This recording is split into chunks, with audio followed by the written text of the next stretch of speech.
Hey, Phoenix is rising. Coach T here with another podcast discussion. Today we are going into a trigger warning area, uh, talking about still being Black women, still being objectified, whether you're lesbian, trans, or cis, being Black women being objectified and kind of like parted out like cattle, like a butcher would do, you know, a cow. So y'all know I'm pretty blunt, so let's get into it. Let's get into our prayer and meditation beforehand. This is actually the third time that I've done this because it's a hard topic for me. I'm very passionate about Black women, especially Black lesbians, as I said. I am a life coach and a transformational coach and a goal coach and a narc coach. And the reason I focus on I accept everyone.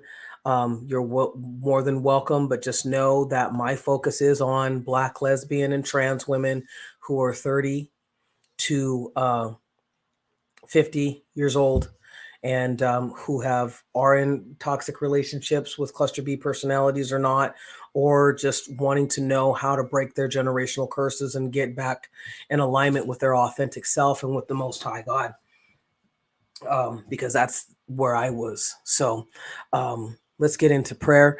Psalms 23. The Lord is my shepherd, I shall not want. He maketh me to lie down in green pastures. He leadeth me beside the still waters. He restoreth my soul. He leadeth me in the paths of righteousness for his name's sake. Yea, though I walk through the valley of the shadow of death, I will fear no evil, for thou art with me. Thy rod and thy staff, they comfort me. Thou preparest a table before me in the presence of mine enemies. Thou anointest my head with oil, my cup runneth over. Pardon me, surely goodness and mercy shall follow me all the days of my life, and I will dwell in the house of the Lord forever. Amen, and Ashe, and Asheo. He that dwelleth in the secret place of the Most High shall abide under the shadow of the Almighty. I will say of the Lord, he is my refuge and my fortress. This is Psalms 91. My God, in him will I trust.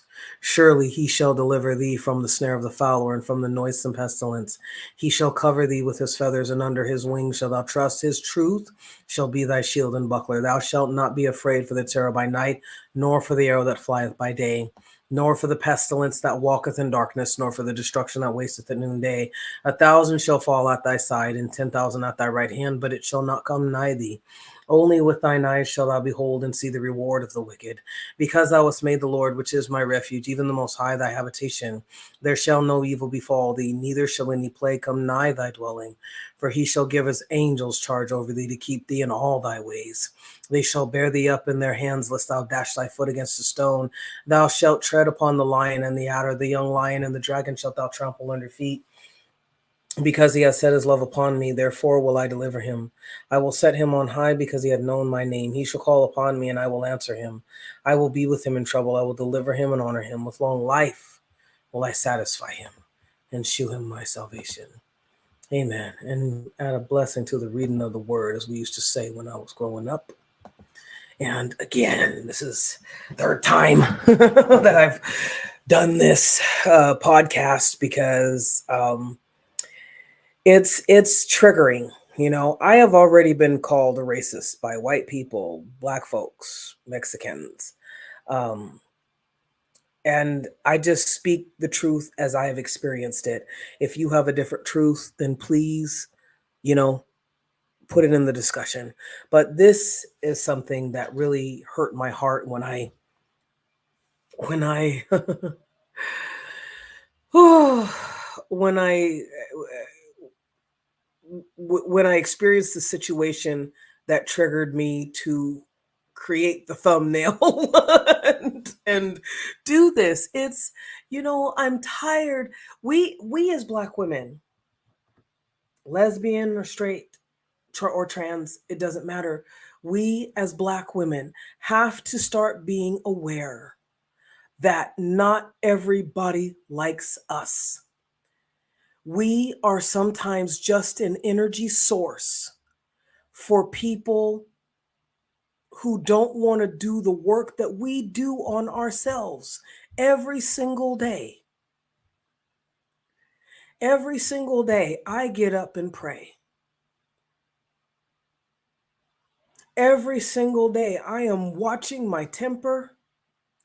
Every single day, I am critiquing myself and going to the Most High and my spiritual team and asking, hey, what can I change? Not everybody is like us.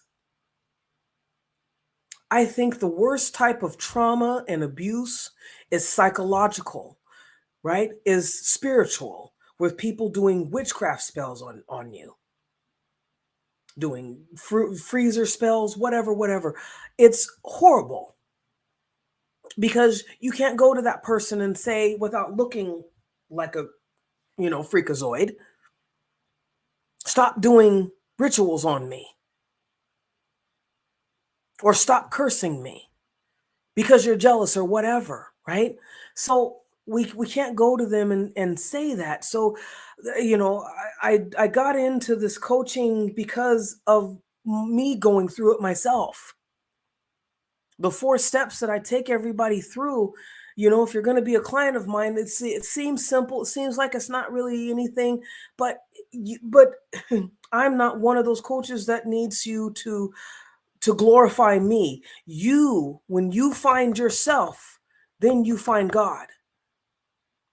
And that is who deserves the glory. Right? So, again, this is the 3rd time I've done this because I want to be able to deliver this to you. I think it's because I want you to get it. I want somebody to say ding, ding, ding, ding, ding, ding, ding, ding, but it broke my heart. So I had something last week or a week before or something. Time gets away with me because all I do is work right now. So, and I'm getting another job. So this economy sucks, but I'm grateful that I'm able-bodied. So I heard something where there was 2 different things that had to deal with Black coworkers, and one was a Black female coworker, the other one was a Black male coworker. And I think he has a culture. He's from somewhere, but I don't know. Anyway, sexual harassment was involved. So had a listen to a Hispanic coworker talk about the Black female coworker as if she deserved whatever she had gotten because she didn't respond to the sexual harassment in a way that she would have responded to it. But that's not the only thing. The other thing is this woman could not even acknowledge that this Black female had a birth name. She kept saying that person, that person. And I at least said my coworker's name 20 times, and she would look me dead in my eyes and turned and pointed down, that person. And I didn't understand. I mean, you know what I mean? It's like, okay, I know you're hearing me. I know I'm literally sitting right in front of you. And I had to pull my chair back because the things that she was saying and then telling me, and I'm very much aware, that's why I'm a narc coach. I can recognize the signs. And she gave me the heebie-jeebies when I first met her. So did her partner in crime, and then found out something else was confirmed. So always listen to your intuition, Phoenix is rising. Never, ever let somebody tell you that something is not what it is simply because you can't produce evidence or because they are not on your vibration. Always trust your intuition, because I know, me personally, that is what's kept me alive, is my intuition.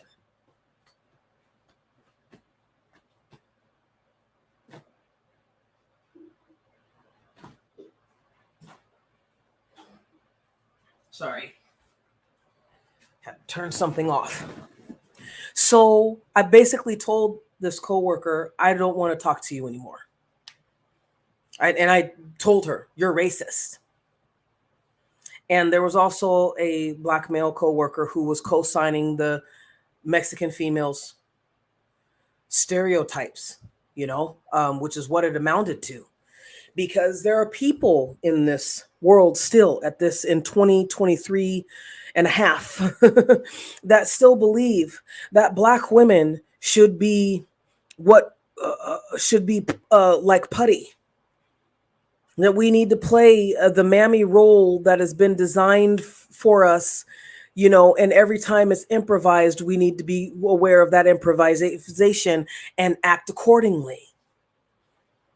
I have never once had anybody ask me how do I feel, uh, and mean, I had one person, hey, are you okay? You going through some? That was just recently. I said, oh my God, wow. Somebody honestly cared, because they're going through something. And we talked, we had a great conversation. It was beautiful. But and those of you who have known that I've gone through gang stalking for over 12 years, right? And I know it's unbelievable to some people, but this is what I've gone through. And one thing, as a Black lesbian, and I do identify as trans, but I identify more as a transformer. I am both male and female in one body. We are, it's like there's two. That's the way it's always been. And I have never, I have always had issue with those who are under the POC umbrella, claiming to have been disenfranchised, claiming to deal with racism. Not saying that there's not some things that are racist, but there is no history like that of African Americans in the United States, where they would basically hunt, capture, and have a picnic around us. The Black woman bred to breed other slaves. So somebody really has to explain to me how a Mexican female, an Asian female, knowing the history, could speak white supremacy and claim and think that that's okay.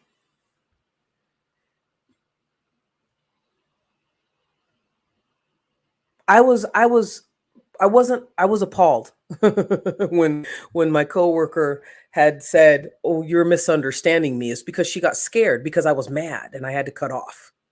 I really had to cut her off. I told her, I don't want to talk to you anymore. You're racist.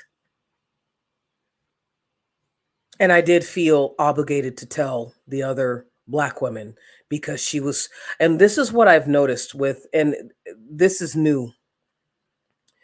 I guess it's new, and it's not a new tactic of a cluster B, but it's new, and it's a new experience and watching it in action. So after this person had basically said that this woman, this Black female, beautiful Black female coworker, deserved to be sexually harassed because she didn't respond in a way that this Latina coworker would have responded and did in past, in the past. She was, and because it wasn't, you can have your beliefs, but it's the energy behind it that I was picking up on. And it caused me to get angry to the point where I had to get up and walk away from her. And the Black male coworker who was co-signing her, like, massa, we sick. And because it hurt, it crushed me, because I have been dealing with gang stalking and especially witchcraft by women who wanted to possess me. Not bless me, possess me. Because of some freaky fantasies they have about Black women. Not because they loved me, not because they wanted to, because I was on the streets. I've been homeless, or and it's so selfish of somebody to expect that you're going to be a target. You're going to allow yourself to be a target after you spent 3 years on the streets.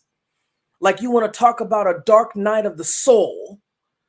You spent 3 years on the streets, and you took on the challenge. You took on your bloodline and clearing that up. You get on your feet. Finally, you get some stability. You're getting a good job. You got good pay. You're able to stack up money every month. And because somebody has stereotyped you, this woman stereotyped me. She didn't think that I was going to be intelligent because she didn't think that Black women were intelligent. Oh, you're passive aggressive. You're gonna scream, yell, and you're not gonna do anything. I'm that one that will back my stuff up. You bet. I've told people before, you guys, Phoenix is Rising. I am a different type of life coach in so many ways. Because if I say it, you better believe it. If I've set a boundary and there's a consequence to crossing that line, you better believe it's going to manifest. You better believe it. But see, when you get as a cluster B personality, they have this grandiose sense of self, and it shows up in so many different ways, right? Because I work so much, I'm seeing it in the job place. This is not the first time. Like, there would be no reason for you to cause division between Black male and females, or between, somebody who's absolutely more gorgeous than this person who was talking to me about what this Black female was sticking up for herself. I was right there. I mean, I'm pointing on the camera because they're sadistically looking at it. They like the drama. And I'm like, okay, well, that's your bad, cool. But this is what's happening. And on the camera, you see this woman who is slandering this other woman, but you see her on the camera not sticking up for her. She's looking right dead at her.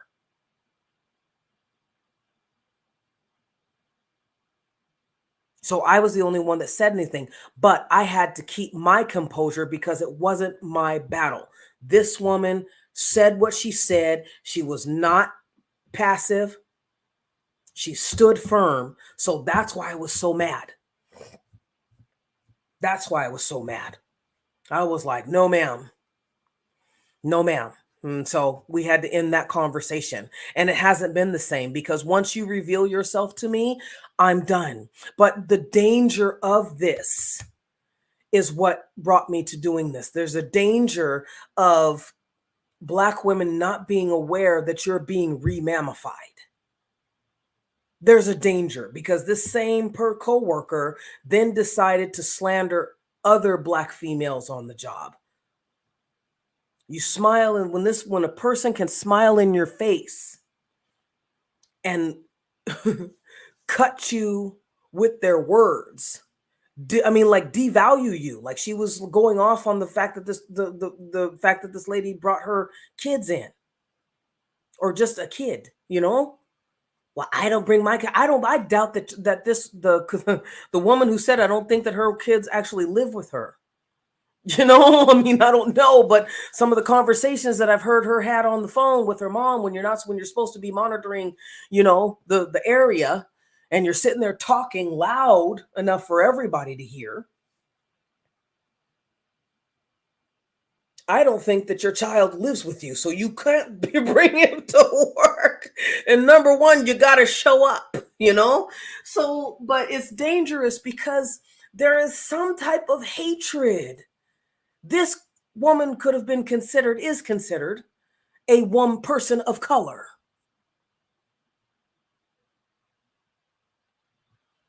But 2 days in a row, I heard her, there was no support, right? There's no support.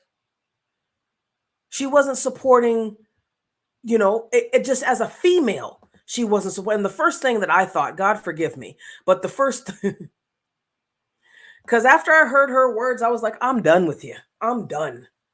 You know, I'm done. I didn't misunderstand anything. I heard it from your mouth. I heard it from your lips. I heard you say that she deserved whatever she got. And I told her, I said, you know what? Um, you know that you'll be covered.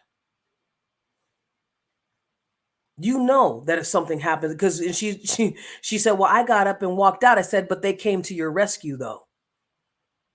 There were 3 people, including her, that stood around this black female. I was the only one that was inside and ready to rock.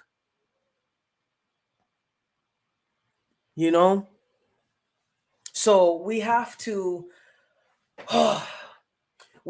take the veil off of our eyes, Phoenix is rising, as black women. If there are any black women who are watching this, you have to start taking the veil off of your eyes. I know it's hard, dude. I cry a lot. I've been crying a lot lately because it's hard. It's hard going through knowing that you are being used, being put in the place in some situations, depending, of a universal garbage can. As I was saying before, these people wanted to use me as a mammy when we're empathic, right? People just automatically come up to you and start telling you their life stories. I've had that all my life. I mean, Jiminy Christmas, here I am. I'm at my house. I'm being abused and starved as a child. And I have teachers who are like, oh my God, you're so intelligent and you're so grown up for your age. Bitch, I need help. I need to eat. They're starving me at home, but you want to talk about your husband and how he can't, he needs erectile something. I don't know. You know what I mean? So, and that gets us into a pattern. And the people say, oh, well, now you're too masculine when you want to get into fitness. Now you're too masculine, or you're too masculine because you're assertive and you have boundaries. People don't like boundaries. I had somebody special to me a few years ago tell me, look, Tennille, people don't like it when you set boundaries. When you set boundaries, people will retaliate. They will do whatever they need to do to block it down. And some people, it's they just it's just a lack of respect. How dare you tell me that I can't go somewhere? How dare you tell me that I can't treat you like a hoe? How dare you tell me that I can't breastfeed off of you spiritually and energetically? How dare you not listen to my problems and sit there and talk about what you're going through? I didn't come here for that. How dare you? How dare you take time out for yourself to love on yourself because nobody else is obviously going to do it?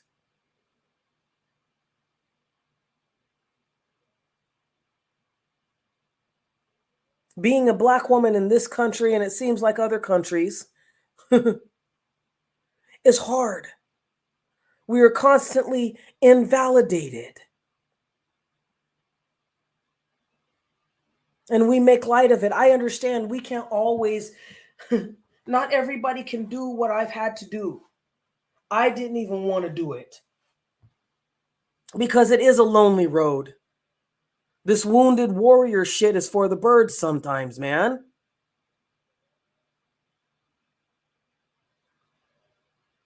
The way that I have thought of it is that I am doing this for my bloodline.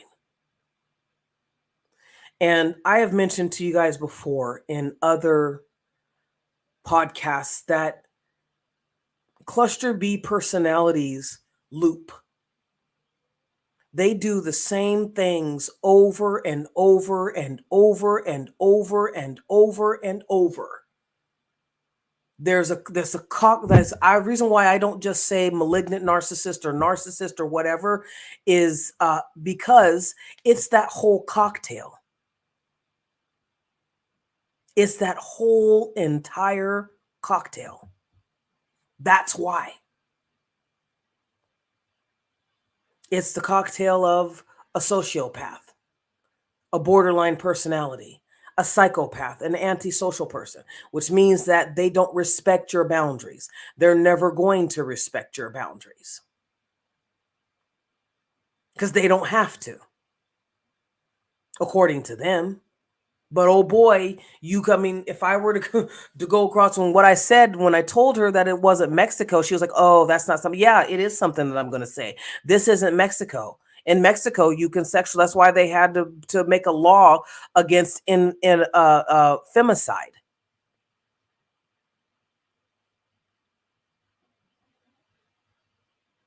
They actually had to make a law against it.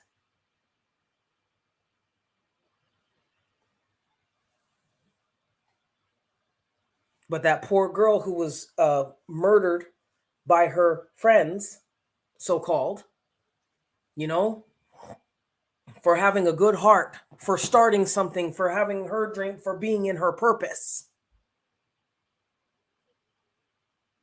Not to mention that, I mean, I'm not going to say it, but enough triggers already. But I know, so as I said, being an empath is not okay sometimes because we get downloads of what actually really happened, and it made me sick to my stomach what the Mexican doctor did. That's why they're not showing his face because he performed a ritual. So it's I know we want to be loved. We want, and the thing of it is you sometimes we just want to be normal. We want to be normal. I want to work 40 hours a week. I want to go home to a loving partner, kids. I want to be able to have the weekend, to go do whatever I need to do. I want to have somebody who uh who appreciates that I exist. As I said, when talking to this coworker, I said the black female coworker's name over and over and over and over again. And this woman, this creature, refused to acknowledge that that was her name. She just kept saying, that person, that person, that person. That's literally what she kept saying.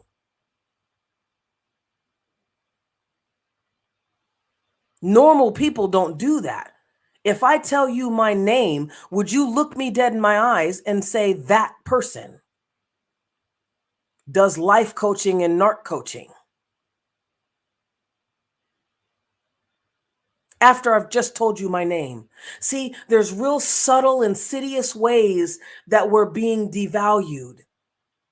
Because when people start talking about, oh, the old way is going, the old paradigm is leaving, you know what I mean? All this is it's going away. And so now we're ushering in the new what? Everybody's excited. Oh, it's the age of Aquarius. What new are we ushering in? As I've said, narcissists use the same template. They may be in different areas, in different countries, and different genders, but they use the same template. And it has been one too many Hispanic females who have shown that they are out to annihilate black females. Now, maybe it's just the area that I'm in, but it still doesn't make me feel safe. It doesn't make me feel comfortable talking to anybody. I'm going to listen to my intuition. So black females, this is the thing that I want to share with you. You are beautiful and you are loved. The love that you have inside of you it's okay for you to use it on you. Whatever, they're going to stereotype you. I've heard a lot of the stereotypes from these, from these quote unquote people of color, because like, I don't know how old a lot of you guys are who watch my channel, but me growing up, we had these books that we could read about white supremacy, and really it was just it's not, there's no color to it. It's an energy. It's a demonic force that sweeps through. It's a demonic force that sweeps through, and it has a hierarchy, and it has a system, and it has, tactics and tools, and it has a whole army, right? And that army is built off of unhealed people who stayed unhealed for too long, that lost their humanity because somebody said, I can get this. I can give you this quick fix, right? I can give you this quick fix if only you, uh, you know, uh, give me these kids. Or if only you do a ritual on this person because their light is, their crown is shining too bright. So I need you to do this. You have to start listening to your intuition about people. If you feel, I felt off about this coworker and the coworker that she's, partnered with. I felt off about them. I didn't say anything. I just said, okay, I'm going to note that and go on. But see, we all need to have that skill. We all need to use that skill. When you're doing your own work, when you're doing that work on yourself, when you're going through that dark night of the soul, and you start to discover who you are, um, and you, how do I say this? When I was on the streets, and actually with any type of trauma that I've experienced, I've always had to go back and say, what inside of me is open to give the devil a foothold? You know, what was it? When I became homeless, I couldn't blame my roommate who was literally, causing me hell. I couldn't blame her.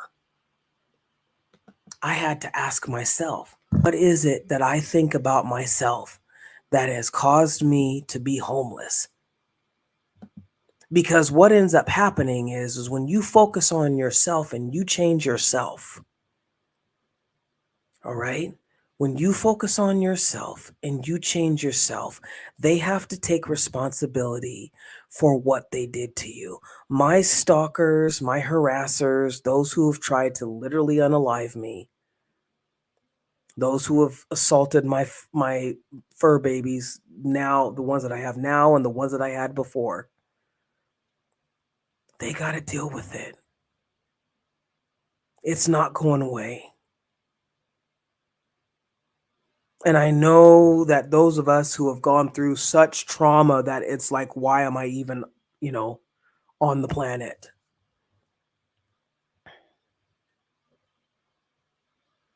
And we think because there's no justice, there's justice.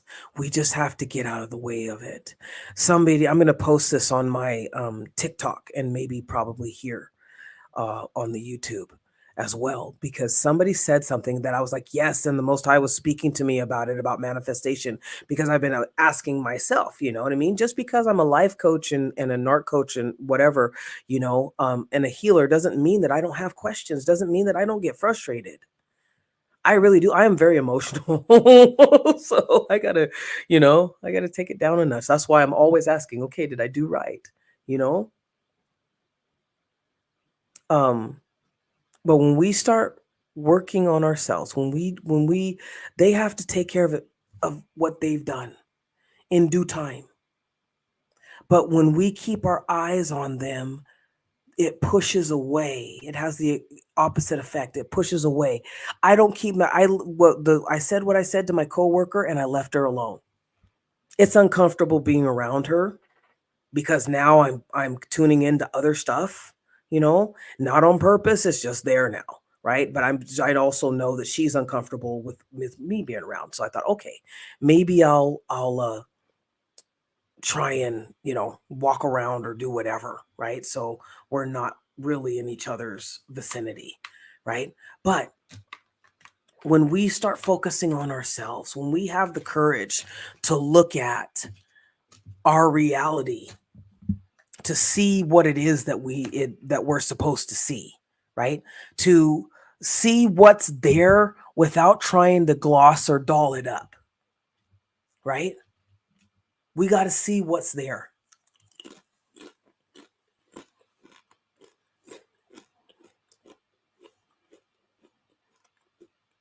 So I can't keep acting.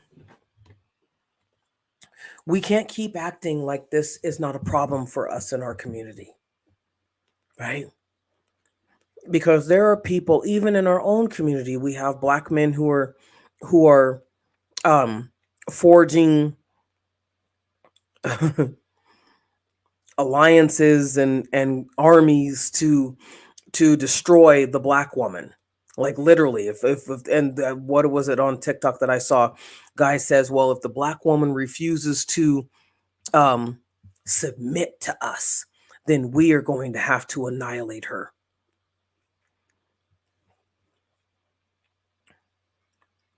If the black woman does not submit to us, is what I don't think that the person who wrote this manifesto against black women, unaliving black women as a whole, like does not want us to exist because we will not submit to black masculinity, toxic masculinity. Um, but real, so it's not. So now we got to deal with black toxic masculinity, and now we got to deal with um, toxic POCs and how they see us. You see what I'm saying? So the best thing that you can do is focus on you. The best thing that you can do is raise your vibration. How you raise your vibration is by looking at those things within yourself that is giving the devil a foothold, looking at what you're afraid to see. I'm not hostile to my coworkers. I'm an intense person. I have been through hell and back. What my coworkers don't know, again, is that somebody tried to kill me a couple weekends ago. That's what my coworkers don't know.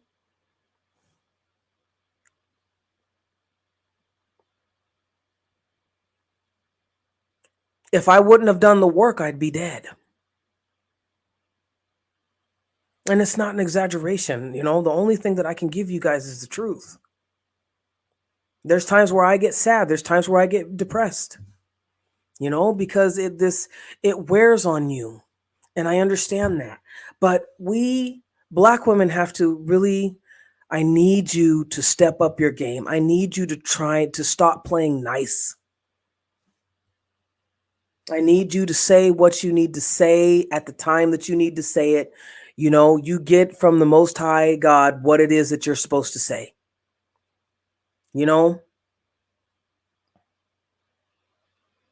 you get through with the Most High God what it is that you're supposed to work on about in yourself.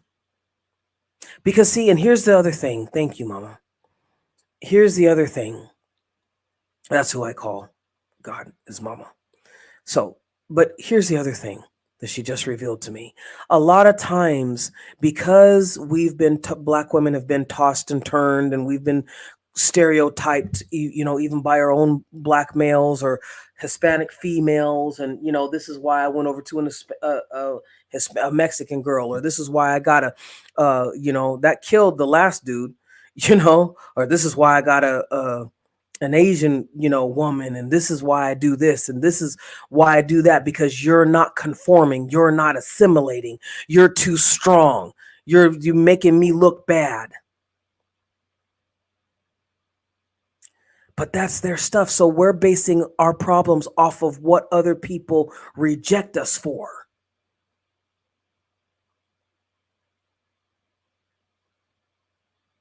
I realized that I was pretty attractive only when, because I don't think of my, you know what I mean? I'm just not, I'm vain, but I'm not that, like that kind of vain. I'm a different kind of vain. But I don't go around, oh, you know, you're hot stuff, you know, because I'm looking at spiritual stuff so much that it's like, okay. But um, when I realized that I was attractive was when I shed other people's stereotypes of me. Right? I'm very conscious and aware of my weight, and it's not as bad as it was before. And it's not for the same reasons anymore. Like I used to be, okay, I got to get this, you know, because that's how it goes. Like women didn't want to date me. I had an apartment, I had a car, and I had a job, and I was going to school, and I read a lot, You know what I mean? And I was loving and I was caring and I was compassionate. I mean, just naturally, not bragging about it, but these women did not want to date me because of some new trend at the time that was going on. I think it was when dating sites became available, right? So every technology has really screwed us up as being as connecting with one another authentically, let alone connecting with ourselves. Technology has really screwed us up because people can create an avatar, they can create a fake persona, or they can create a persona online. I never liked online dating. I want to meet you face to face, but gratefully, because of my spiritual gifts, I can see through you no matter what, you know?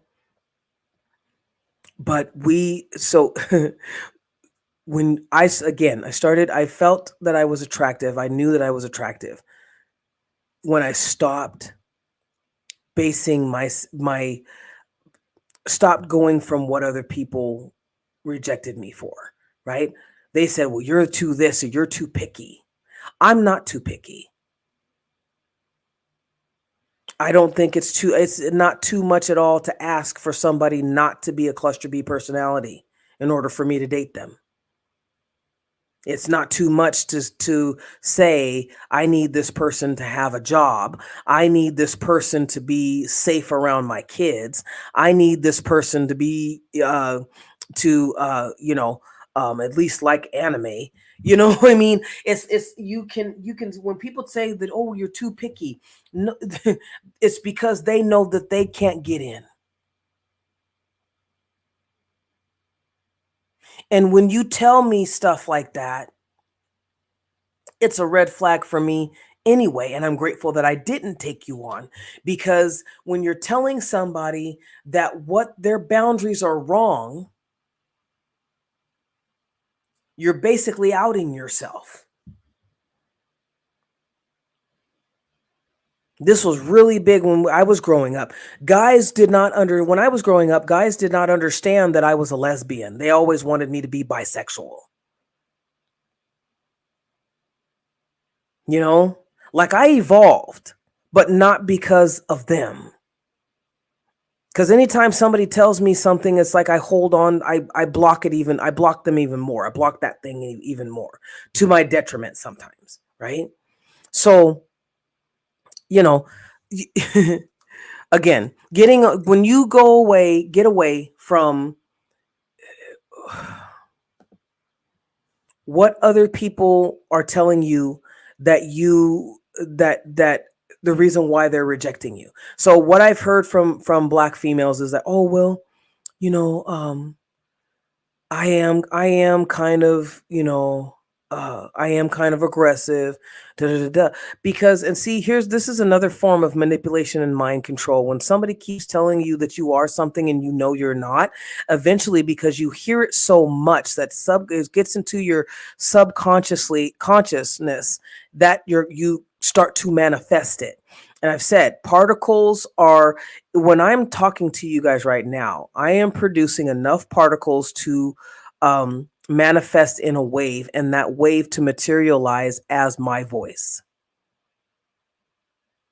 Okay. So when somebody tells you something, that you're stupid, you're fat, you're ugly, that's what I was called when I was growing up.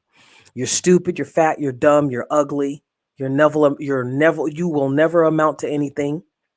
Over and over and over again, it gets into your subconscious until you learn how to shut it out, until you learn how to rebuke it and decree your own life. It gets into your subconscious mind, right? It gets into your subconscious mind. It manifests into something conscious and tangible, and you start becoming now what they said that you were when you weren't.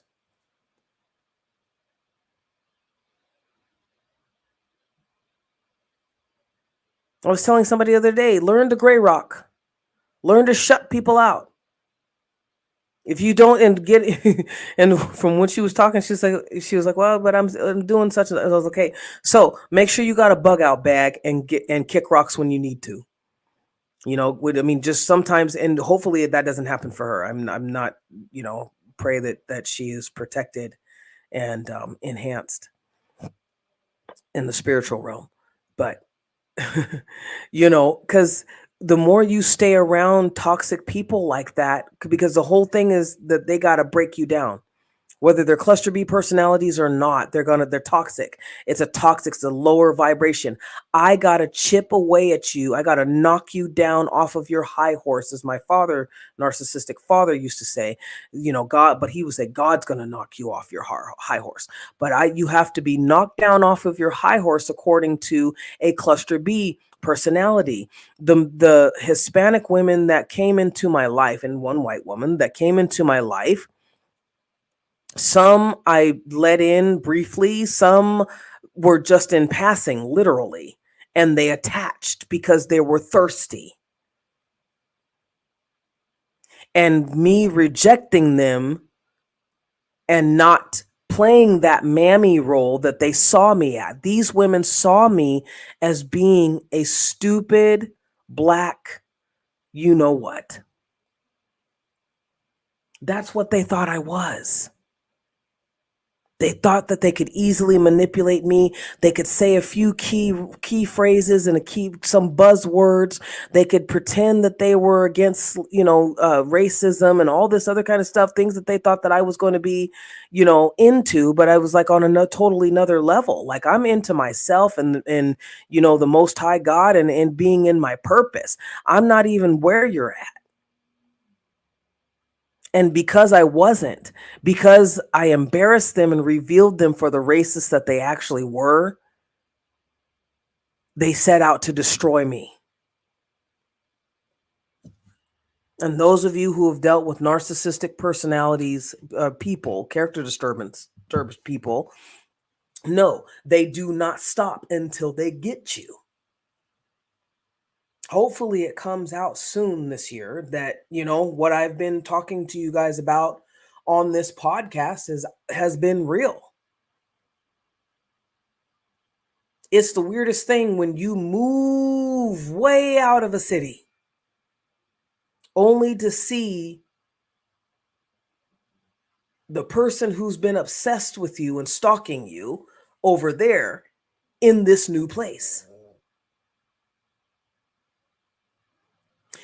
It's something about Black women that rejection that people become real livid about, and I've noticed this. It's like, it's not even like there's been none of these women that are obsessed with me now because, they feel like they've gotten a narcissistic wound and I didn't want to sleep with them, didn't want to give them my hard-earned money. So because I didn't want to give all that stuff, now they feel like, well, we're going to make you pay and we're going to make you homeless again. We're going to try and gaslight you. We're going to do, you know what I mean? I wish people sometimes could live a day in the life, a day in just 24 hours, in my shoes.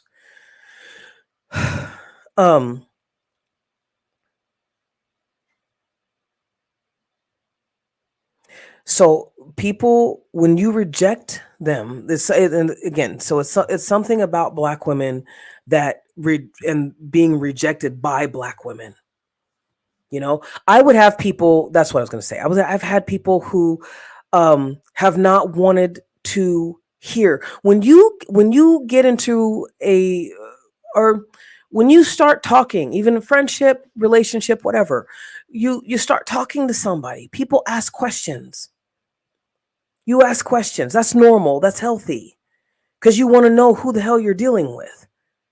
And of course, if you have, extra super high spidey senses, you want to confirm what you're sensing, be it, negative or positive. You want to confirm it. So it's normal to ask questions about the person that you're of interest. It's normal to, when I go to a job interview, I want to ask questions like what is the wage, how, what are the uniforms, is there healthcare benefits, right? You ask questions. So when you're going into some type of partnership of any type, you ask questions. People have never, it's weird. Always been the weirdest thing. I've always had people who think that they already know me. And which is screwed with my head sometimes, because it's like, okay, do you know me because of the gang stalking? You know, because I've had people, I mean, people were blocking my mail. I still haven't received mail that I paid for a shirt with my logo on it, with the Phoenix's Rising Academy logo on it, and the uh, pedophile stalker um, in Sacramento somehow got somebody that, you know, I mean, with gang stalking, like I said, it's a network. It's been a network. I'm not sure. I know that gang stalking has kind of gone out, but there's some people who want to keep hanging on, you know, for a payout of some sort, you know. And like I said, I'm dealing with gang members. So they're, and from what I was told, they don't give up. But anyway, so I've had, you know, things blocked me from receiving mail that could have helped me, because they wanted to take my money.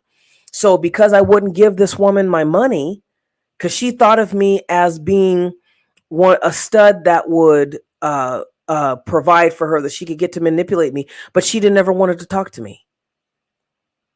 I would ask her questions and she would literally get annoyed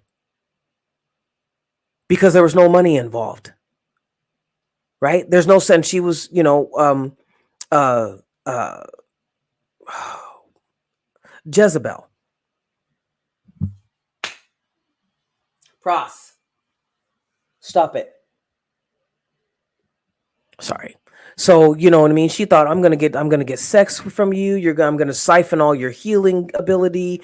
And, you know, I walk into a room and people get healed. I walk into a room and people get convicted. The more work you do on yourself, the higher you raise in vibration, the more you don't have to say anything. I don't have to say anything. But what is nice is having those conversations. But this woman didn't want to talk to me. I had one lady, I was on the streets my first year, start on the streets after living with people for 6 months, who wanted to do the same things. They sexualized me as this black woman. I'm gonna take this opportunity to pick your brain because because I'm so private. So they were like, oh, I'm going to take this opportunity to pick your brain. I'm going to take this opportunity to take your sexual energy. I'm going to take this opportunity to berate you and brag that, look, this is what I got. Da da da da. Right? When that didn't happen, they had to make me out to be an ugly person. You're okay. Black women seem to be okay when we allow, you know, we're cool. You can't say anything about my personality or character because you're not there for that. But I'm cool because I do whatever you want me to do. I provide that need without having you work for it. But as soon as I set a boundary out of love for myself, my bloodline and my empire, to protect our birthright, then suddenly I'm the N-word. Suddenly I'm the most grotesque thing on this planet. Suddenly all those stereotypes that you said you didn't believe in, you know, start rising.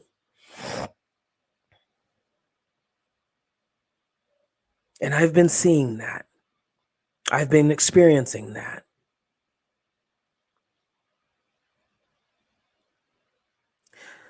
But I still work on myself, right? Because at least I'm able to see it for what it is. What scares me is that there are black women who can't see it for what it is. They're oblivious to what's going on. It's not, I mean, like my job was like that. Like, you're totally oblivious, dude. You're totally oblivious. Because that's the way that they want you to be. Because nobody wants to be stereotyped. They want you to be that mammy.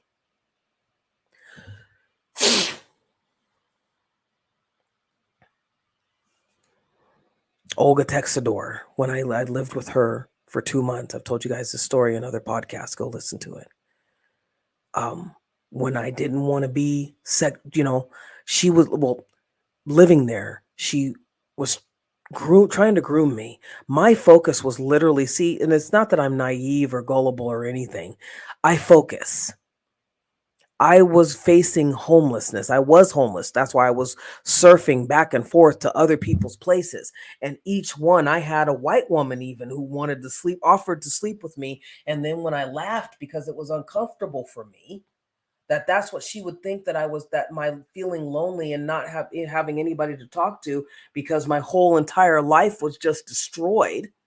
And the first thing that she had to could come up with is wanting to have sex with somebody. It was, I think it was a month. Well, it was a month later. It was only about a week later, for 2 weeks maybe, that she, she was like, she couldn't get it down. She was like, "How dare you laugh at me?" You know, my presence. They didn't want me to pay rent in monetary, through dollar bills. They didn't want me to pay rent because they were going to take it anyway out of another from something else that I wasn't offering. They were going to take it from my mind, they were going to take it from my body. The next person, that which was Olga Texador, I told you I will continue to out sex offenders. This woman is a sex offender, and she does attack Black women and Black children. And I know how nuts this woman is, because this is the woman that's been stalking me for a long time. Like, she just can't get over the fact that I'm not going to allow myself to die, dude, because you want me to, because you got rejected. I mean, you want to talk about priorities, it's like these people, these cluster B personalities and these toxic people do not see us as human. It has been proven. This woman was grooming me to, I believe, because she said, "You don't know what I'm trying to do for you." And it wasn't that she was trying to do anything for me. She was trying to do it for herself. She wanted to have bragging rights. And I'm not clear, exactly, but I just know that when I lived in Sacramento, California, that it was a whole nother world that I was not expecting, where this toxic culture seemed to have a stranglehold on the city. And what they said went. And that could only be done with cartel influence. If you want to take over a whole entire state or a country because it was taken from you, we own California, we own Texas, Arizona, and all these other places. But we want to take it back. We're taking it back. Right? But I mean whatever you people have these warped, perverted ideas. If something was yours, then you would have the deed for it. If you don't have the deed, it's not yours. Period, point blank. But when you terrorize other people and believe that because I come to a city and I'm unaware of what is going on in that city, because my focus is schooling. I came there for schooling, right? I probably should have gone further south, but then again, I'm kind of, grateful that I didn't, because if this is what I experienced, in Sacramento, these were people who were hiding my mail, stealing my mail. The mailman wouldn't deliver the mail. I had kids trying to run me over, right? Because it was punishment. It was punishment for setting boundaries and loving myself just a little too much, right? Because they wanted to have that. How come you can love yourself and we don't get to? Right? We don't get to get that energy from you. It's not love, because love is pure. So you wouldn't want to hurt somebody if you love them. If you love casteth out all fear, right? When you're afraid that you're not going to receive something, you try and hurt that person, or take it, or withhold it, or freeze it. So because I was private and because I'm that type of person, I've said what I've said and I go about my business. I'm not going to hold animosity against that, right? But some people can't stand that. You know, I've said before, cluster B personalities are are gang stalkers, or it's just a sorority for them. It's literally a sorority. But this woman that I lived with for 2 months had sexualized me. I mean, like I could feel her. Her energy was so intense when she projected her consciousness to me because she had been into that witchcraft on a deep level for years, for 18 years plus. Okay. When you do that, it just becomes natural. Like I watched her do things. I'm not even going to try and explain it. I watched her do things that were absolutely bizarre, and she had no shame, no guilt, no nothing, right? Um but I know that for the 2 months that I lived there, she knew nothing about me. Why? Because she already had data on me. So why would I talk to you when I can just look you up, when I can just get your social security number and look up what your finances are, what you have to offer us exactly. You know what I mean? Like, and she was a gang member. So, I mean, she was a funny looking gang member, but whatever, to each his own. Um, so that's why I said with Black women, you have to let go. Um, when you let go, when you do go through the 4 steps to your authentic self to free you from the bondage of these stereotypes, and you start to see it, you know, like I wanted so bad to tell my Black female coworkers, look, this person is such and such and such and such. And, in some cases I was able to, in other cases I was just like, don't push the issue, you know? But it hurt my heart. Like it really made me buckle. And that's why I was like, I got to stay away from her. And then the person was always looking like if I'm talking to somebody, about her, I mean, you wouldn't be worried if you weren't a racist. I don't go around just calling people racist because, somebody says. Like the Fast and Furious chick. Oh, who is she? What was her name? God, she's beautiful. I'm gonna look it up real quick. I'm surprised that I forgot her name. She's absolutely gorgeous. Da, da, da, da, da. There she is, hotness. There's 2 hotties. They used to have it.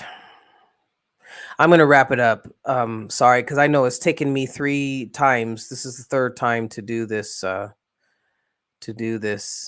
Because I really want Black women to know. Look, people don't have your best interests. They can smile in your face. Like I said, this coworker Michelle Rodriguez is in there. So the reason why I brought her up is because somebody said, I believe it was like the 3rd Fast and Furious or something with Charlize Theron. She said how to pronounce her name, or just more than that. But anyway, the third some with Charlize Theron, that she was a racist. So I saw 2 different things. I don't know why the Most High God was bringing this up to me, because I saw 2 different. So you go and look for it, right? And what I would do was refresh the page. I refreshed the page. It said one thing, right? It said, "Oh, she's racist against," or she says that Black people should stop trying to be superheroes because you're not. Okay. And then you refresh the page, and it would say, Rodriguez said Black people or Black, that the N word. They said they used the N word this time. And then they erased it. So you changed the article title 3 times. Like this was in real time too. This wasn't just like, oh, we've changed the article to fit whatever we need to fit. They changed the article 3 times. Now, see, when I say that I'm perceptive, I am perceptive, dude. Like to a fault. I am perceptive, especially if I'm in alignment, and that's why these people try and get you off your center because they don't want you working. They don't want all your chakra in alignment. That way, they don't want you to be getting those downloads or to be able to pick out of everything around you is an akashic record. Understand that everything around you is an akashic record. So they don't want to they don't they don't want you connecting with that. But I saw that, and so I was like, okay, the reason why in Hollywood, especially, the reason why, like, she's gorgeous, even if she is, the reason why they said is because of her past. Now again, again, I get some connection here. Being an empath,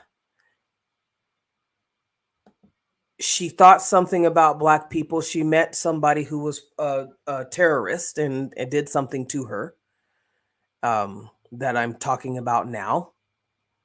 And that was it for her. That was it for her. And that's fine. You see, I mean, you can't go off on somebody if somebody has been experienced a trauma, and then you're going to rub it in their faces. You're going to use it as a form of blackmail. That's an issue. Right? So that's what they did with her. They used it as an issue.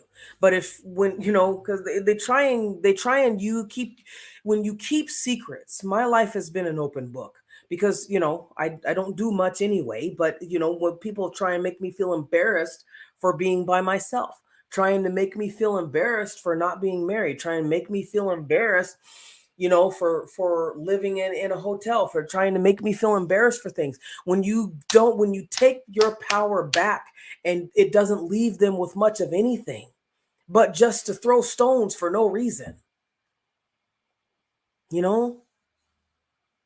So because she had still some, I'm pretty sure she's dealt with some stuff, but because the rest of us don't know what she's dealt with and if she's healed it or whatever, right? Like, and I really need for the Latinas to start doing your work. Like, seriously, because you guys have some deep generational trauma. And in turn, you just, when those demons are festering, right? Like, I mean, we're I won't say that, but yeah, I would like you guys to start working on your shit. Because you not doing it, and you're attacking Black women, because we have no choice but to work on ourselves. I mean, we really have no choice. Some of us do. I'm not saying that all of us do work on ourselves, but it's against our nature not to. Because the energetic baggage that we are carrying from everybody, Tom, Dick, Harry, and Betty Sue, who just thinks that wants us to be mammified. I want to talk to you because I know that so you're going to validate me enough just for your own purpose, and then you're going to make me invisible again. You kidding me?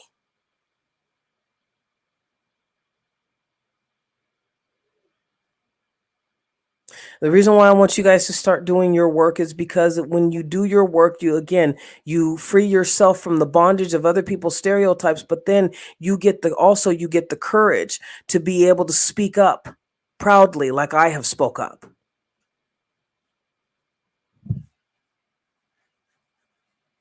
You okay, Mama Sita? You have to speak up, but if you don't see it, because your eyes aren't attuned, your spiritual eyes aren't attuned. I was watching Hunter x Hunter, and they have these as they're growing up, they're working on their chi, their ki, right? And they had this thing that they could say, well, you got to see it with your eyes, and I believe it was kin that they called it. So we have to start seeing things with our spiritual eyes. But if you're hazy, You're not going to be able to see what's coming at you. And then a lot of us start blaming God. Oh, it's God. No, no, no, it's not God. God didn't block my blessings. The devil did through these people who were stalking me and trying to unalive me so that I wouldn't reach that, because I had, I said, when resources meet opportunity, some people will get their comeuppance. So what's the best thing? Make sure that I don't receive the resources to make an opportunity. That's common sense.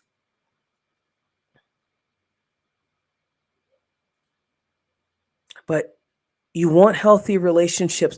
We all collectively have to do our work, because when I do my work, I change the collective. I help to heal the collective.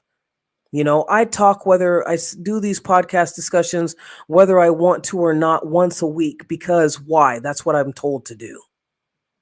Sometimes I don't think that anybody gets it. I don't think that anybody gives a shit, and it hurts. It's like, okay, well, I could be doing other stuff, like, but you keep having me come back here. Why? This is my purpose. As I said in the beginning, had no plans of being a life coach or anything. This is actually just what happened. All of a sudden, I'm doing it, and the universe was ready. So, when you do the work on yourself, when you go through that dark night of the soul or whatever, you start looking at things that you were too afraid to look up before. You start cleaning away the wreckage of other people's shame and guilt and fear, so that you can recognize your own true shame, fear, and guilt. And then you deal with that, and then you let it go and you grow from it. Right? Then you can see. That's what bugs me, is that Black women can't see, because these women aren't coming out here. That Mexican coworker, female coworker, was smiling in this person's face. She wasn't angry. She wasn't, you know what I mean? But she said what she said.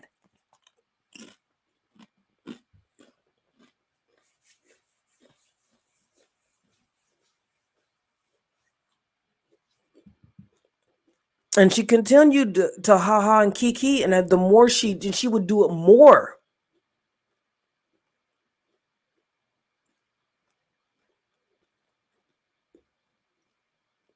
What got me and kind of scared me for one of my coworkers was that Black female coworkers was that, she's out at work and it's great, and I'm out. It's not a big deal. But you're kikiing with the same woman, and even though she had engaged in a discussion about, lesbian sex and, lesbians just being in a lesbian relationship, and she was like, "Oh, she was admitting that she wanted to be," and I was like, "Okay, well, she looks at girls on her phone and stuff like that." So I'm like, "Okay," but I know people with cluster B personalities, which is what this Mexican female coworker has exhibited. Their sexual orientation is ambiguous, right? They're not going to tell you that they're just poly, or they're just what did Janelle Monet say she was? I forgot, because I can relate to that. But you know what I mean? So they're not going to tell you, "Oh, I'm bi, I'm a lesbian, or I'm poly," or whatever, right? They're not going to say that. They're going to make some blasé blanketed statement, and that's it. Hi, hazelnut. That's it. They're going to make a blasé blanketed statement, because they don't want to be stuck. They don't want to be locked down to anything, because they don't want to take responsibility. That's the whole thing. They don't want to take responsibility. Like, she could be just straight, but wanted to be open to try and have, use whatever this person was saying to her as a weapon, or some, type to some, a starter topic, when everybody was gone, and she could, use to slander her. Because that's what cut me. So I want you guys to be able to see with your spiritual eyes, because so many are afraid. I don't, it's like, I'm tired of being alone. I'm tired of people stereotyping me. I'm tired of, always having to change myself or whatever to make other people feel comfortable. Then if you're tired of it, stop doing it. Stop doing it. My job is threatened every damn day. Every damn day. So the last site that I worked at, I had to do, I mean, it was the weirdest place that I had ever been. You had people screwing people, you know what I mean? Like, and nobody was holding anybody flipping accountable. It's not that I care that other people were having sexual relations or relationships, good for you. But when you try and run my name through the dirt because you feel that you're invincible because nobody's called you out on your stuff, that's when I will bring up every little speck, even a cosmic kernel of sand. Because now you're on my turf, you're in my empire, and I don't like dirt. I don't like things to be messy.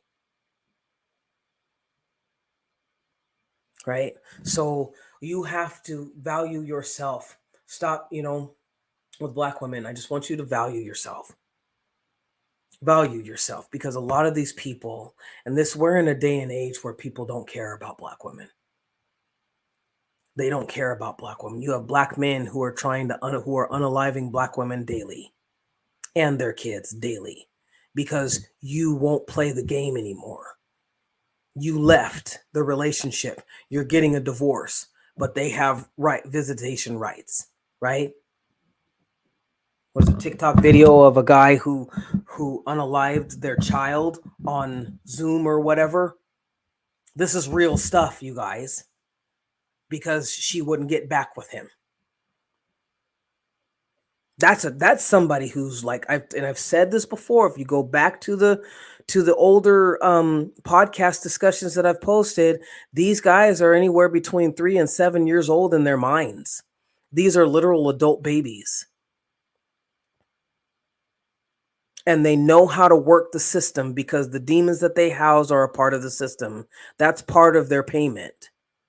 I have I've talked about her before because she's a sex offender. So you're drugging up Black women at the hotel, and you're to have sex with them to feed her. Like, what I'm, especially with females. Like I said, that's why I focus on, Black, lesbian, and trans, because we don't have that outlet.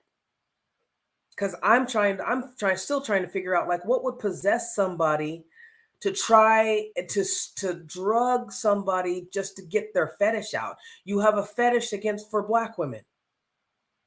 And I've never met so many Hispanics that have these sinister, murderous intentions towards us. Like when I outed Mary Jane, she was like mad. She was mad. It's like, that's how I also knew she was watching my podcast.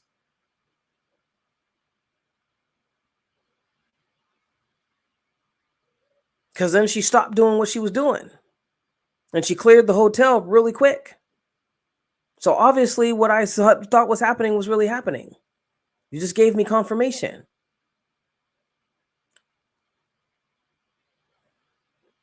But this, when you don't want to, when people don't want to talk to you or acknowledge that you exist, that you're a human. Like I just shared with you with the coworker who would refuse to say this beautiful woman's name, Black woman's name. Did not want to say her name at all. I had never experienced it. Like, that was really bizarre. I always get like, whoa, that's bizarre. But you know what I mean? It's like, it's like sitting in the bazaar. It's just bizarre. The way that people act like this woman did not want to say her name. Did not want to say her name. Been working there for over a month. We both got hired at the same time. Been working there for over a month. She did not want to say her name. Looked dead at me and said, that person, because she thought it was funny. That person.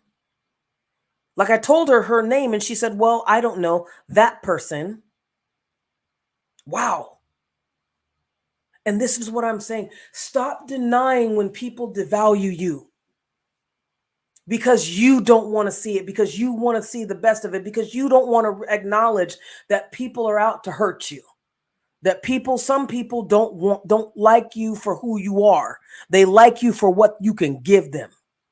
And if you don't give it to them freely, they'll take it. This, like I said, Mary Jane and her husband like to, you know, get people drunk and high or whatever, and then, take what they want. They like to bully. She's a bully.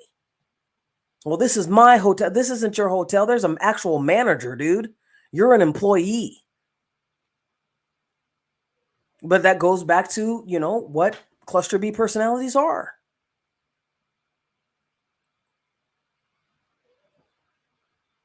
So yeah, it's this one was really tough for me to do because I didn't know, I mean, I know from my own personal experience of having people trying to essay me in the spirit or in the flesh because they have some type of fantasy, because I do a lot of meditation, I do a lot of prayer, I was doing a lot of fasting then too, so my energy was up. My energy was really up. I was, shining bright. And so when you shine, the people want what you got.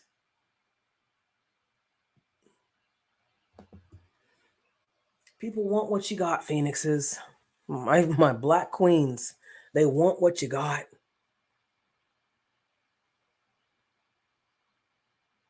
But you got to learn how to protect yourself from people invading your space, invading your bloodline, invading your empire, invading your kingdom, which is you. And, I know for me, I just don't make any exceptions anymore. I mean, that's for coming from a former people pleaser, because I knew that, just go listen to the podcast that I have on that. I mean, like, I used to people please because I knew that if I didn't people please, I was going to get hurt. Right? I learned that growing up. That was one of those things that I had to work on real bad, real deep. Right? I wouldn't get food if I didn't do something. I mean, really, I mean, it was anything. I was I was in the house with a real narcissistic sociopath. And that guy never my dad never talked to me. It was like literally I didn't exist until he wanted to hurt me. And there's something with cluster B personalities where they just have to hurt you. Like this coworker, the Mexican female coworker, she was behind me. And I think she took a picture of me or whatever. And I thought, okay, she's going to try and do some damn witchcraft or something, because I could feel it. I could feel it like a creepy crawler on my back. And I turned around and she got scared. I can feel what you're not saying because it's an energy, it's a vibration. Because your thoughts are energy. Right? So I just wanted to get that out there because it's a scary thing when you start thinking about it. I know in my life, because I think I wanted my coworkers to know so bad, like, oh God, you guys are beautiful people. Everybody has their faults. But when you're going, like I said, with Ogre Texador, she attacks Black women and children.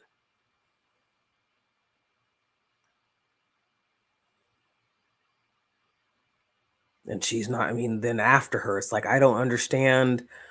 I'm trying to understand, like, I mean, it's almost like cannibalism when you think about it. Spiritual cannibalism, physical cannibalism.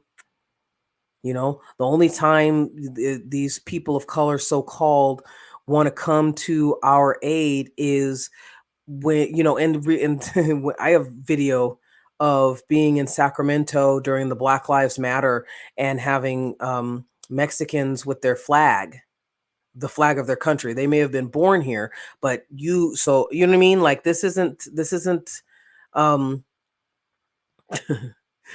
you're carrying a Mexican flag to a Black Lives Matter protest.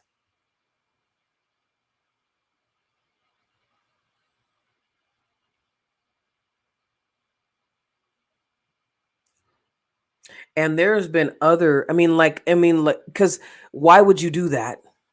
And it's not the first time. Like, I saw it on other people's social media too, not just, the video that I have, right? Like, you're exploiting somebody else's death and trauma to make everybody aware of your agenda. I saw somebody wrapped in the Mexican flag. This isn't about Mexico. This is about Black lives. But I'm supposedly a racist because I don't agree with that agenda. I'm not from Mexico. Why would I agree with it?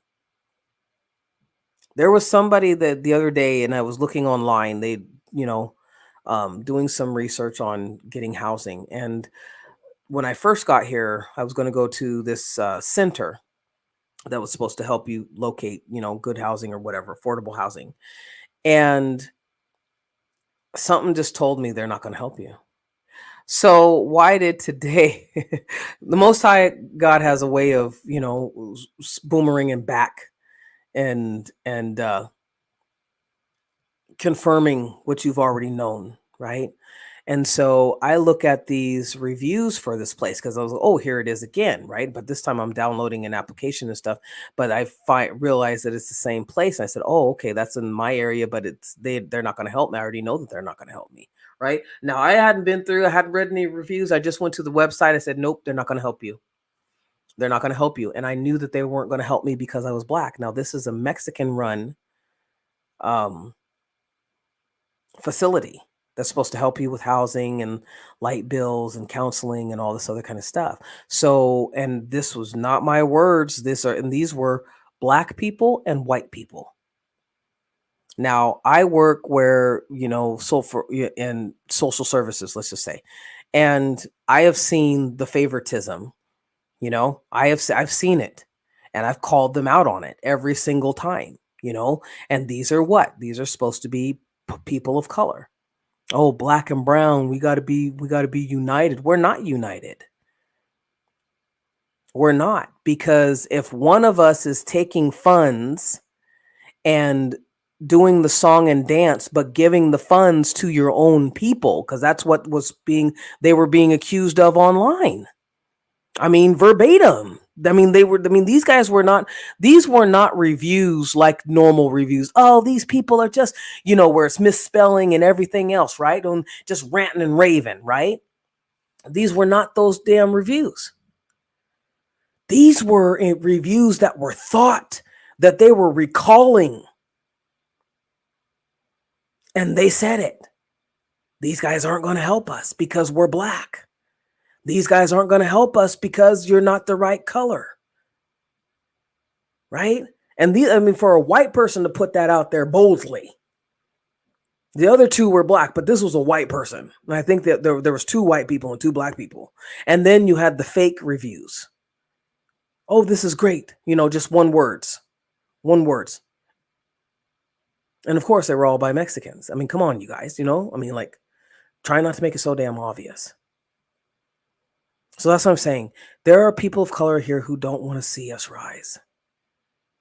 They don't want to see us rise. They don't want to see us get out of the rut, because if we get out of the position, especially as Black females, Black men don't want to see it either.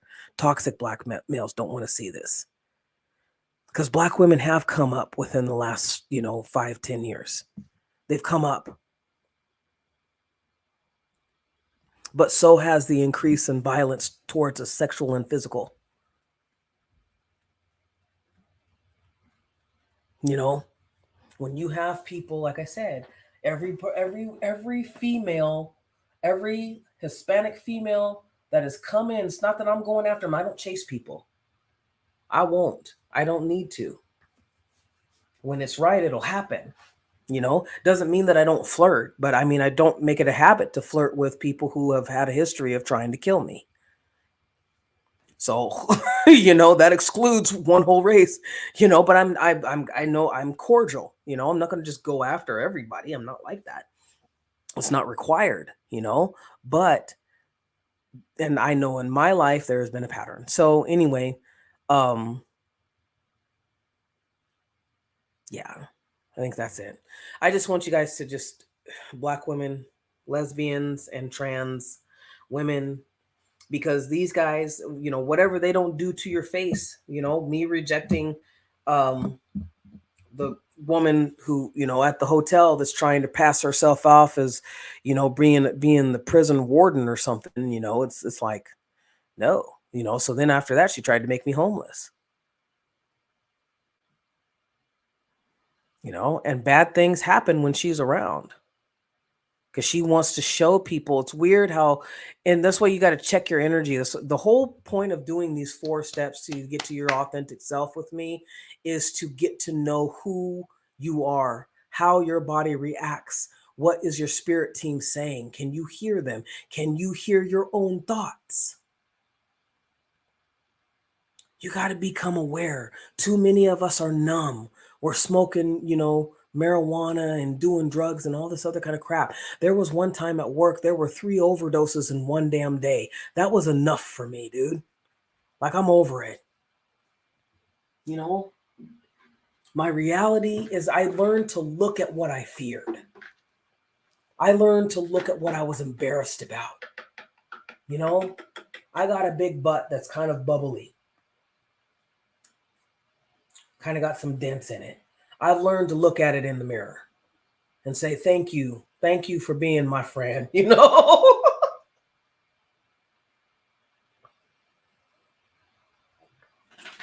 right, I had to take a drink of water. So anyway, again, I hope this has helped you guys. I really just want you guys, I want Black females to just know, I want you to get a support system, a support team. I want you to be aware, start being more aware of your surroundings. Because I'm tired of seeing Black women being unalived. Beautiful, vibrant, being unalived. It's okay to be single. It's okay to be celibate. It's okay to be alone for a little while. It's okay. Because these people out here don't care. People have lost integrity.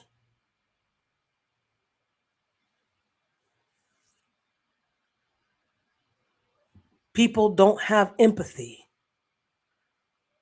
And anytime they're going through something, and see, we've changed. Black women have changed. We're changing. We're evolving out. We're slowly like, okay, I am not going to be that mammy. Some of us are like, I'm not going to be that mammy. I'm going to be that multi-billionaire corporate. I'm going to build my empire. I'm going to leave a legacy with or without a man or a woman. This is what I'm going to do. I'm going to be in my purpose. And that's pissing people off.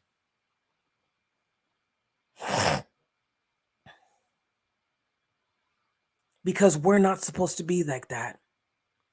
I've had people say, oh, well, I thought you were, and they don't never finish the sentence.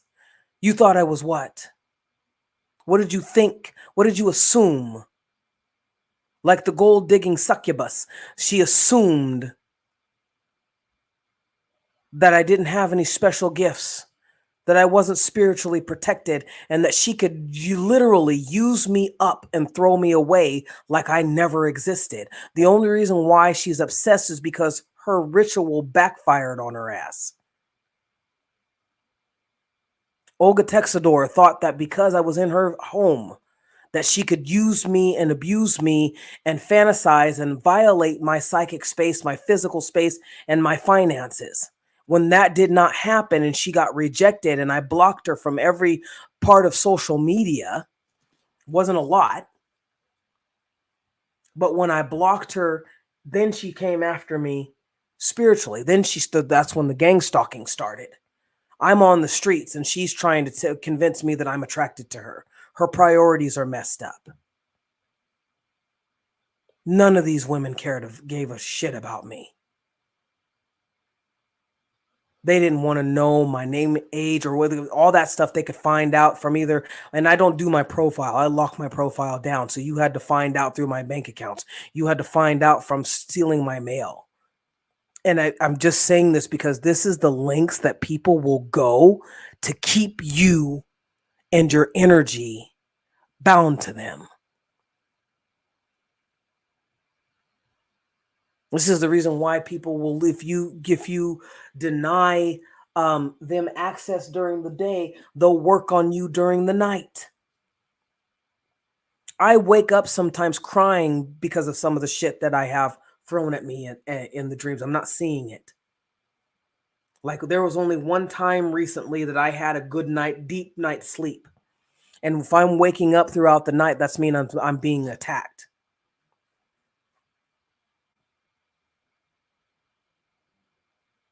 So I'm coming as a life coach and as a narc coach and a transformational coach who has gone through it, who is still going through it, who has gone through the intensity. Like I could be, Shaquila. I could be some of these women that I've read about or watched the videos on TikTok that have been unalived by narcissistic cluster B pieces of crap because they wanted to ignore it. They didn't want anybody telling them. And see, that's the other thing with Black women. Stop being so goddamn stubborn. Seriously. Stop being so stubborn that you sabotage your own safety. Stop being so stubborn. Stop being so stubborn when somebody tells you, hey, you might want to watch out for that person. Check it out and show yourself approved with it. Check it out and see if it's real or not. Test the water. But that's what I find is like some of these women knew that something was going to happen and they didn't want to do nothing. You can't, that's cognitive dissonance. Oh, I don't believe that this person, like people say, oh, I don't believe really that coworker is racist. Yes. Yes. And you guys think that she's not racist because she sleeps with Black men who are internalized racists.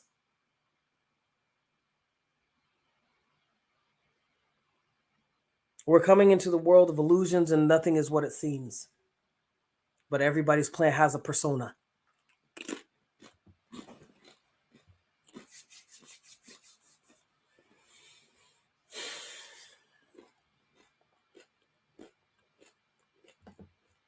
So anyway, you guys, I'm going to get off here. I didn't mean for this to be that long. But I pray whether you're working with me or whether you're working with, strictly the Most High, that you're doing work on yourself. Because many of these women who were unalive didn't listen. They were trapped in a cycle of abuse from the cradle to the grave. They were trapped because of poverty. I don't have a poverty mentality, but people are pushing poverty on me. Why? Because as a Black female, if I'm not allowing myself to be prostituted or parted out or used as a mammy or a maid, or when I make money, other people thinking that my money belongs to them, that I don't deserve to be housed, right? I don't deserve to have love. People will try and create a world for you does not mean that the world for you that you don't want for yourself. You know your purpose. You know that that you deserve better and more. Sometimes the only times people come together is to hurt somebody else.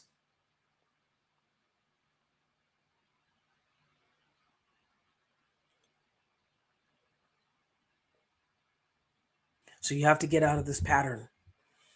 You have to get out of it because there are people. I'm tired again. I'm tired. That's why it was so hard for me to do this. I am tired. I have people who are too cowardly to come and face me, but they'll watch my YouTube channel. Every time I get on here, I'm being attacked because somebody doesn't want me to reach out to the public. There's times where I don't know whether I'll wake up in the next morning or whether I'll continue throughout the day. I went downtown today and it was like, okay, I felt this, like it was more than a monitoring spirit. I pray in chant in the morning or before I start my day. So they know that they can't come, but they can, you know what I mean? So I have entities that are just, they just keep coming, keep coming, keep coming, keep coming. Because they don't know when to take no for a fucking answer. Excuse my language. They don't know. They don't, because they don't believe that the Most High God is going to take them out, because it hasn't happened yet. Right? And they're trying to prolong it. I've had people attach things, you know, oh my God, girl. So anyway. But yeah, I'm fed up with it. It hurts my heart. Hurts my heart. Like the three young girls. Why were the three young girls out? And see, the thing that would shock people is to know that this isn't white people. These are Mexicans. These are blacks. The Asian actor that bragged about essaying a black woman. Like, who brags about? You see what I'm saying? Like, come on, you guys. Connect the dots. Be willing to do your own work.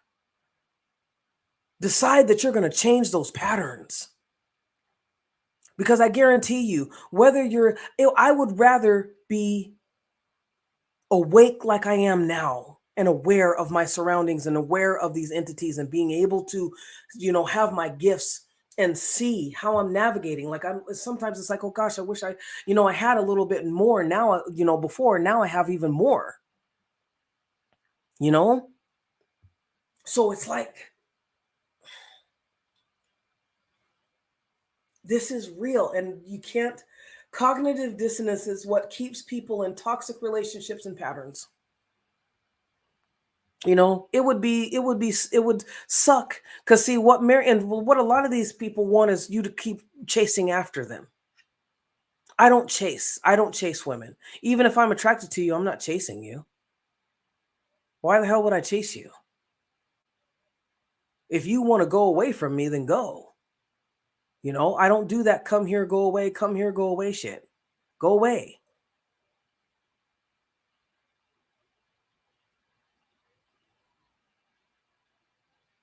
But when you don't respond with a slave mentality, and that's what it was. These women that I mentioned, they thought that I was a slave because they had met so many that were unaware of themselves. They had met so many that were in toxic patterns. They had met so many that were still mammies, afraid to speak their truth. People I walk through with confidence. Sometimes I walk to people, because I walk hard or whatever. Really, it's because my feet hurt, and I know I got to get to that damn, get to that building. I'm walking like Annalise Keaton, but it is my energy because I did the work. And when I say trauma happened to me throughout that, man, it hardened me. It hardened me, but it hardened me in a soft way, I guess. Like my heart's not hard, but I'm always in protection. But at least I'm aware. I'm dealing with women. I'm seeing women who are and their children who are being unalived because they're not aware, because somebody is exploiting your poverty. Somebody is exploiting your poverty mentality. They're exploiting your low self-esteem. They're exploiting your body. They're exploiting your lack of finances. They're exploiting your dependency on government's, subsidies. They're exploiting it. They're exploiting your fear. God, it's 3:00 already. They're exploiting your fear, phoenixes, my black queen phoenixes. They're exploiting it. Oh, thank you, Kanika.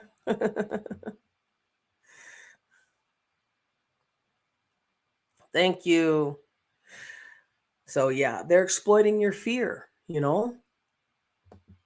and that scares me. Because I know how that was when I had to call myself out on I had to call myself out on the poverty mentality coming, oops, sorry, on the poverty mentality coming back up for me again, you know? I had to say, oh my gosh, because somebody was purposely putting me in the fear of being homeless. I'm not saying that I may not be on the streets because of the economy, but somebody wants me to get there, especially. So they keep sending me um, vibes and stuff, uh, like the first time. See, now I'm aware of it because you're not going to get me twice. And this person, every time I'm safe and I'm by myself, because this person is a cluster B personality, you know? So she does not want to see me thrive. She's obsessed because she didn't get to conquer me. She didn't get to kill me is what happened. She didn't get to, excuse me, she didn't get to unalive me, you know? I mean, recently I had some, just the attacks on my animals, the attacks on my finances, the attacks on even if I meet people, it's a trip.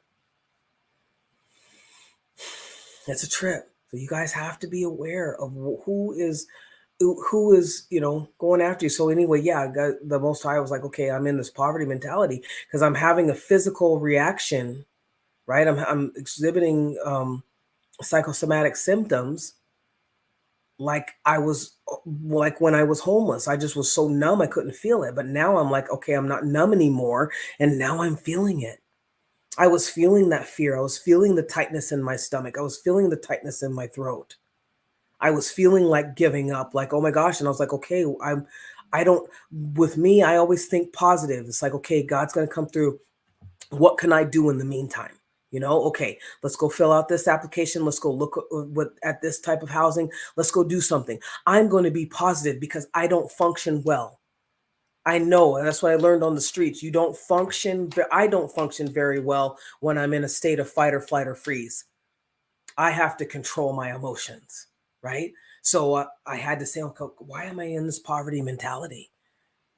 It's already been paid for. I'm a multi-gazillionaire in the spiritual realm. I'm a multi-billionaire in the temporal world. It's coming. There's divine timing for everything. So why am I afraid? Why, you know what I mean? Because it was somebody projecting that fear, trying to influence me to be in that state. Because when they can get you to be in a state of where you think that you're a mammy, when you think that you're unlovable, when you think that you have to give your body up, you have to give your kids up, you have to work the rest of your life and not enjoy the fruits of your labor. When they can get you to influence you energetically to feel that way, you become okay with it. You absorb it and you just do it, right? She was trying to get me to feel like, okay, I'm going to do this witchcraft on your sexual organs and you're not going to have any babies and all this stuff. I never planned to have any babies. I planned to adopt. You know what I'm saying? So, but, you got people doing stuff like this who think that it's okay. And you wonder, it's like, okay, how do you think that it's okay? Right? And you know that you didn't do anything to them, but you didn't fight against it either, right? So even though they're trying to influence you, and maybe you're not aware, the whole point is to become aware of the influence, to become aware, not obsessively aware, but just, okay, this is what's happening. Because it took me a while, because I was like, okay, God, I'm happy. I'm happy. I'm like, I'm doing what I'm doing. I mean, I'm like, we were already did the homeless thing, and I'm not gonna be homeless again. I've already said I don't have another 3 years in me, let alone 24 hours. You feel me? I don't. I've already gone through that, and it was hell. But it was going through that hell that brought me to the light. Right? So that's what I want for you guys, to recognize that. Not and to recognize when somebody is influencing you. Right? We're so used to, because this is why I created the Phoenix is Rising Academy, so that we could have this community, not just on YouTube, but Zoom, workshops, just hang out. You know what I mean? Just something to talk about. I'm thinking even of doing it face to face by finding something, in my area to get a group going, and just so we could just sit there and talk. You know what I mean? It's not that I don't want to charge for anything, because it's worth it. You know what I mean? But my target audience, my uh, my clients, we're all going through the same thing. You know, and it's usually in times like this we got a we got a country that is turned upside down right now, right? And so you got people who are mad, you got people who are scared, you got people that don't know whether they go to the bank and it's going to be closed, if their money's going to be gone. You got people who are being black people who are being evicted, for some excuse because they don't want them there anymore, right? They're using some excuse. Well, we don't want to evict them, but those places got to go up to code. No, it's a systematic, and you notice how it's mainly only happening to black people and low income people. That's what I said. Not every person of color is about unity. You feel me? Not every person of color is about unity, because when there's jobs out there, and there's housing, but when I go to a neighborhood and I see only one group there, this is when I used to live in. It's like when I used to live in Washington State, and I'd go to a neighborhood and it would be all white people, and they wouldn't be very receptive to me. So it's the same thing. If I go to a neighborhood and there's nothing but Mexicans there, they're not receptive to me. I mean, I've literally had them, just go out and be like, hey, doesn't mean that it's all of them, but you can't call for unity when you are being disingenuous. You can't call for unity, right? So anyway, I'm going to go because it's 3 o'clock in the morning. But I appreciate you guys, and hopefully this has helped. If you have any questions, DM me. Please check out my social media. Thank you for all your donations. If you want to subscribe, first time here, please go ahead and subscribe. I'm trying to get my channel out of being shadow banned, all that stuff. So I'm also on Fiverr. You guys, if you guys want to take a class or whatever, I'm going to offer coaching sessions on there too. You can apply for that. I'm going to probably do that tomorrow. Put that on Fiverr. But yeah. So I mean, just hold on, keep in prayer, keep in meditation, you guys. Okay? Because things are really crazy, and I'm tired of seeing black women unalived. Because they didn't know better. They didn't know how to get out of the pattern. They didn't know how to get out of the system, and they didn't have support. Right? So it doesn't matter whether you agree with anything. If you did just discuss it, if you see a video, that I've done, you listen to a podcast and they're like, I don't really agree with that. That sounds kind of weird, Okay, so let's discuss it. Let's discuss it. I'm always up for some discussion. Believe me, I'm thirsty myself for some intellectual, stimulation.